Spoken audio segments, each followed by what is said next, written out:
Hello crushers, welcome to another video. आज हम start करने वाले हैं वेव ऑप्टिक्स।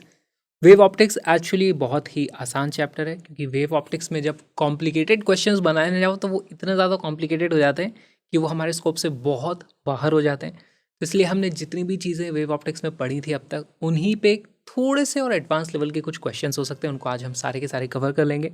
लेकिन उससे पहले एक बार फिर से रिविजन कर लेंगे। वैसे जो अभी मैं चीज़ें बताने वाला हूँ वो सारी की सारी हम पहले ही देख चुके हैं।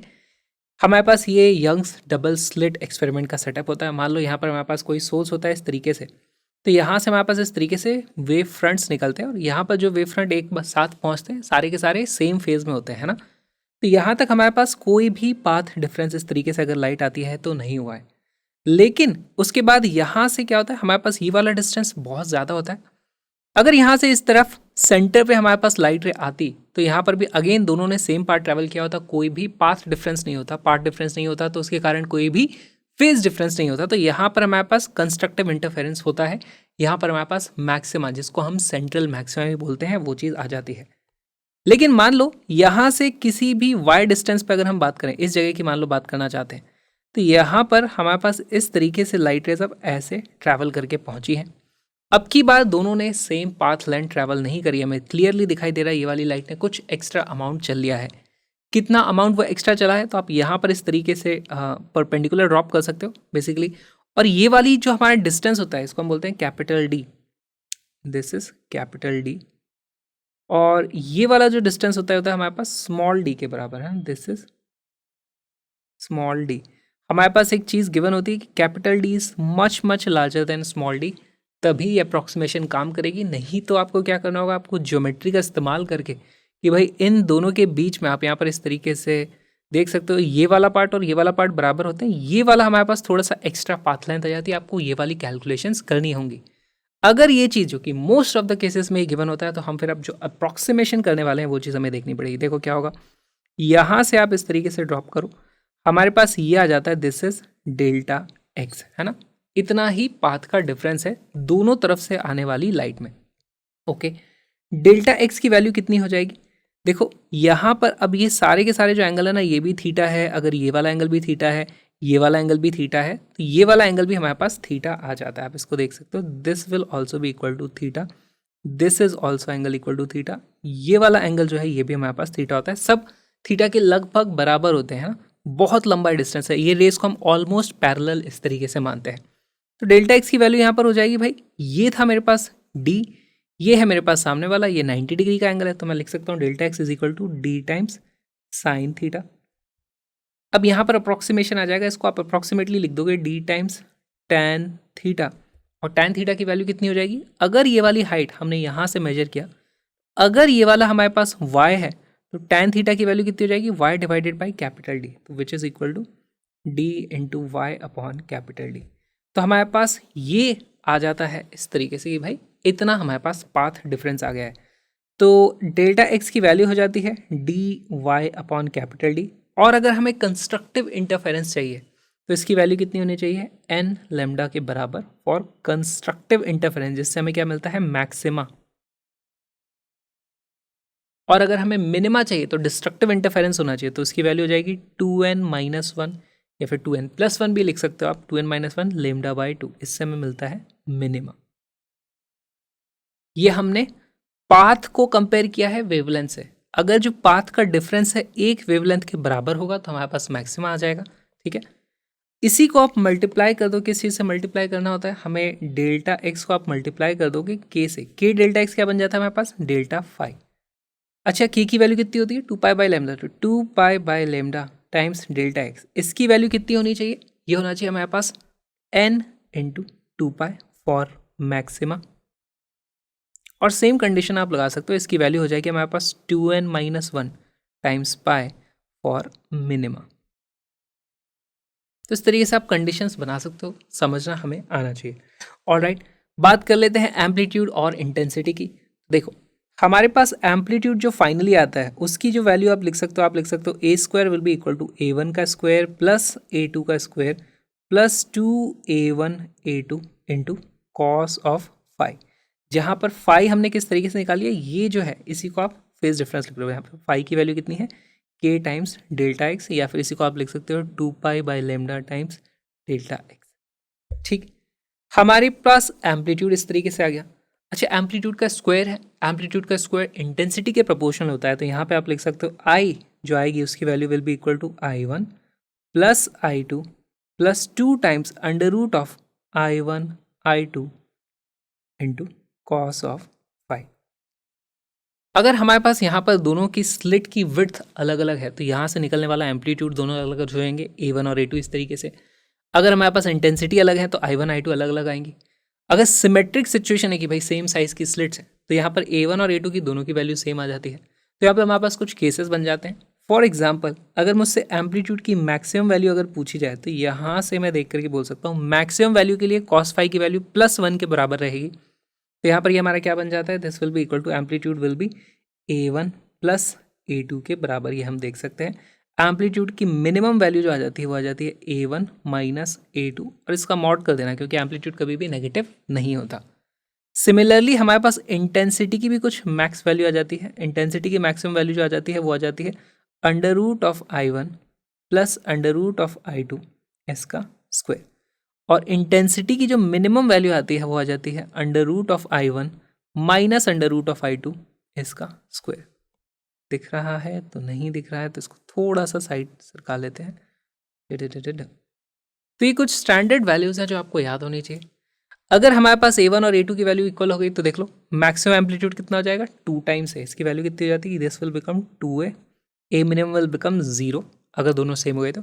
मैक्सिमम इंटेंसिटी की वैल्यू कितनी हो जाएगी 4 टाइम्स I, और यहाँ पर I मिनिमम की वैल्यू हो जाएगी 0, है ना। 4 टाइम्स I कैसे, इसको आप ऐड करोगे तो ये 2√I हो जाएगा, उसका स्क्वायर करोगे तो 4I आ जाता है।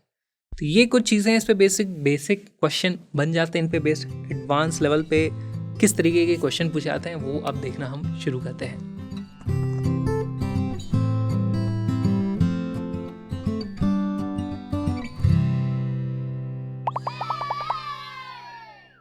Two coherent sources of light S1 and S2 equidistant from the origin are separated by a distance of 2 lambda as shown। तो इन दोनों के बीच में जो डिस्टेंस है वो 2 lambda के बराबर है। They emit light of wavelength lambda. Interference is observed on a screen placed along the circle of large radius। तो यहाँ पर हमें रेडियस काफ़ी बड़ा दिया गया है, तो बेसिकली हम क्या अज्यूम कर सकते हैं, हमारे पास वेवलेंथ से कई गुना बड़ा रेडियस है लार्ज, इस तरीके से हमें समझना है। तो इसका अप्रॉक्सीमेशन क्या होगा, बेसिकली यहाँ से मैं इस तरीके से इन सभी को ज्वाइन करूँगा तभी मुझे क्या दिख रहा है, ये वाला एंगल थीटा डैश, ये वाला एंगल थीटा डबल डैश, ये सारे एंगल अलग अलग दिखाई दे रहे हैं। लेकिन ये सब इतने पास होंगे सोर्सेज कि यहाँ से जाने वाली जितनी भी रेज हैं वो सब एक्चुअली पैरेलल आप उनको मान सकते हो। तो हम यहाँ पर जो पार्ट डिफरेंस, फेज डिफरेंस, वो सारी चीज़ जो पता करते थे वो वाले अप्रॉक्सीमेशन हम यहाँ पर कर पाएंगे। ठीक है, तो ये चीज़ हमको दे दी गई है। Alright, point is seen to be point of constructive interference. तो यहाँ पर पॉइंट P होगा शायद। Point P is seen to be a point of constructive interference, then angle theta other than 0 degree and 90 degree is. तो देखो यहाँ पर constructive interference होना चाहिए, तो अब यहाँ पर आपको कैलकुलेशन कुछ करनी होगी। सबसे पहले एक चीज़ समझो, इस जगह पे क्या होगा, हमारे पास मैक्सिमा होगा या मिनिमा होगा। तो यहाँ पर कुछ इंपॉर्टेंट पॉइंट्स है वो हम देख लेते हैं।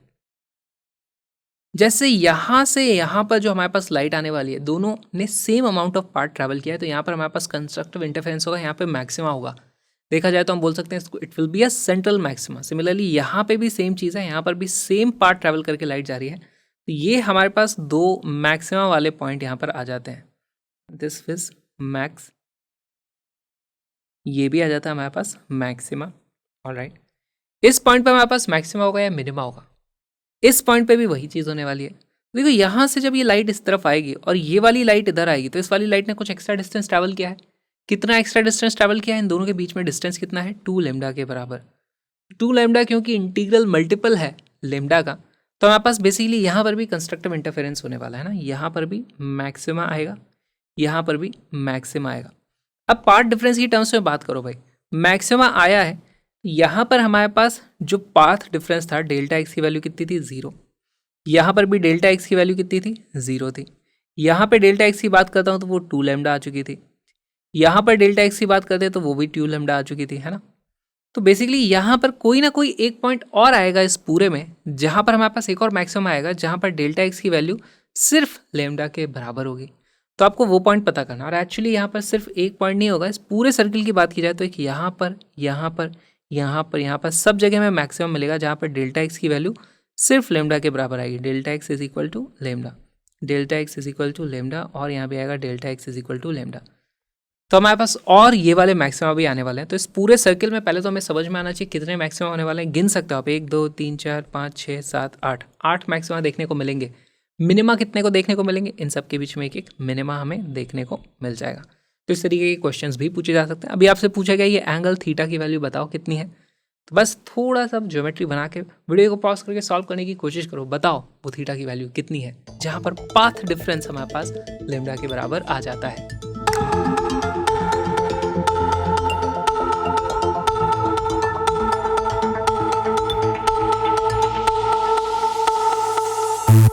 इसका करेक्ट आंसर है 60 डिग्री।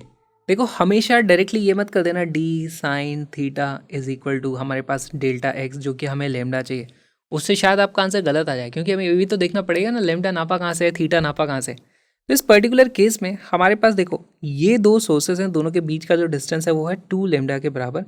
यहाँ से किसी पर्टिकुलर एंगल थीटा की तरफ हमारे पास लाइट है जा रही है, इस तरीके से ये भी ऐसे जा रही है, ये भी ऐसे जा रही है।